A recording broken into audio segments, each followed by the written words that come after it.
السلام علیکم دوستو، ایسے ہی سچے واقعے روزانہ سننے کے لیے ہمارے چینل کو سبسکرائب کریں۔ حضرت عبداللہ بن زید رضی اللہ عنہ نے ساری زندگی شادی نہیں کی، جوانی گزر گئی اور بڑھاپا آ گیا۔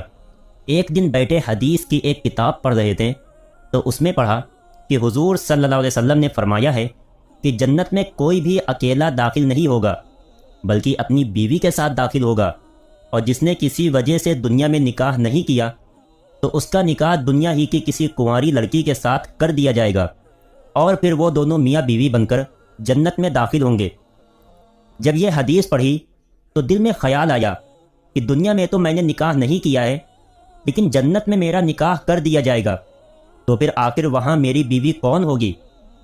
حضرت عبداللہ رضی اللہ عنہ نے اسی رات اللہ سے دعا مانگی کہ اے اللہ، مجھے خواب میں میری جنت کی بیوی دکھا دیجئے۔ پہلی رات میں دعا قبول نہیں ہوئی تو دوسری رات پھر سے دعا مانگی، دوسری رات بھی دعا قبول نہیں ہوئی تو تیسری رات دعا مانگی، تیسری رات دعا قبول ہو گئی۔ خواب میں دیکھتے ہیں کہ کالے رنگ کی ایک عورت ہے جو حبشہ کی رہنے والی ہے۔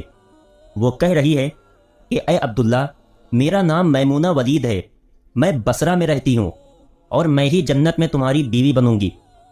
حضرت عبداللہ کی جب آنکھ کھلی تو تہجد کا وقت ہو رہا تھا۔ اٹھیں اور وضو کر کے تہجد کی نماز پڑھی، اور پھر تھوڑی دیر کے بعد فجر کی نماز پڑھ کر اپنا اونٹ لیا اور بصرہ کی طرف چل دیے۔ حضرت عبداللہ بن زید رضی اللہ عنہ بہت مشہور لوگوں میں سے تھے، اس لیے جب وہ بصرہ پہنچے تو لوگوں نے ان کا بڑا استقبال کیا اور پوچھا کہ حضرت، ہمارے شہر میں کیسے آنا ہوا؟ حضرت عبداللہ نے فرمایا کہ میں ایک عورت کی تلاش میں یہاں آیا ہوں، اس کا نام میمونہ ولید ہے، میں اسی سے ملنا چاہتا ہوں۔ یہ سن کر لوگوں کو بہت حیرانی ہوئی اور کہا کہ حضرت، آپ اتنی دور میمونہ ولید سے ملنے آئے ہیں؟ فرمایا ہاں، کیا میں اس سے نہیں مل سکتا؟ لوگوں نے کہا نہیں حضرت، ایسی بات نہیں ہے، بلکہ وہ تو ایک پاگل سی عورت ہے، لوگ اسے پتھر مارتے ہیں۔ حضرت عبداللہ نے پوچھا کہ پتھر کیوں مارتے ہیں؟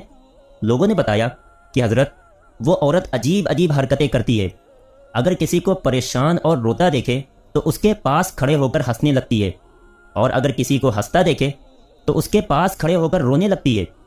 وہ کچھ پیسے لے کر محلے والوں کی بکریاں چراتی ہے۔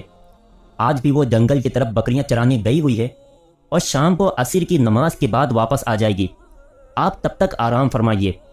حضرت عبداللہ نے کہا مجھے ابھی اسی وقت اس سے ملنا ہے، آپ لوگ مجھے جنگل کا راستہ بتا دیجئے۔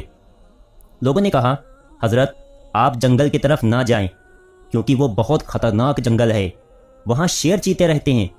لیکن حضرت عبداللہ نے کہا کہ تم لوگ مجھے صرف راستہ بتا دو، مجھے ابھی ہی میمونہ سے ملنا ہے۔ راستہ معلوم کر کے حضرت عبداللہ جنگل کی طرف چل دیے۔ حضرت عبداللہ فرماتے ہیں کہ حقیقت میں یہ جنگل بہت خوفناک تھا، قدم قدم پر خونخوار جانور ملتے تھے۔ میں تو حیران تھا کہ اس عورت کی بکریوں کو ان جانوروں نے ابھی تک کھایا کیوں نہیں؟ اس جنگل میں اتنے بہت سے خونخوار جانور ہیں کہ اگر وہ سب مل کر ایک ساتھ اس عورت کی بکریوں پر حملہ کر دیں تو وہ بیچاری اکیلی عورت اس گھنے جنگل میں کیا کر پائے گی؟ حضرت عبداللہ فرماتے ہیں کہ جب میں اس جگہ پہنچا جہاں میمونہ ولید موجود تھی تو اس جگہ کا منظر دیکھ کر اور زیادہ حیران رہ گیا، کیونکہ میمونہ کی بکریوں کو کوئی اور چرا رہا تھا۔ میمونہ خود بکریاں نہیں چرا رہی تھی، بلکہ وہ تو اس خوفناک جنگل میں مصلی بچھا کر نمازیں پڑھ رہی تھی۔ میں یہ منظر دیکھ کر حیران رہ گیا کہ آخر ان بکریوں کو پھر کون چرا رہا ہے، کیونکہ بکریاں کبھی ایک جگہ پر نہیں رکتی، وہ کبھی ادھر بھاگتی ہیں اور کبھی ادھر بھاگتی ہیں۔ حضرت عبداللہ فرماتے ہیں کہ میں نے دیکھا کہ حضرت میمونہ تو نماز پڑھ رہی ہیں اور وہاں موجود کچھ شیر چیتے ان کی بکریوں کو چرا رہے ہیں اور ان بکریوں کو ادھر ادھر بھاگنے نہیں دیتے ہیں۔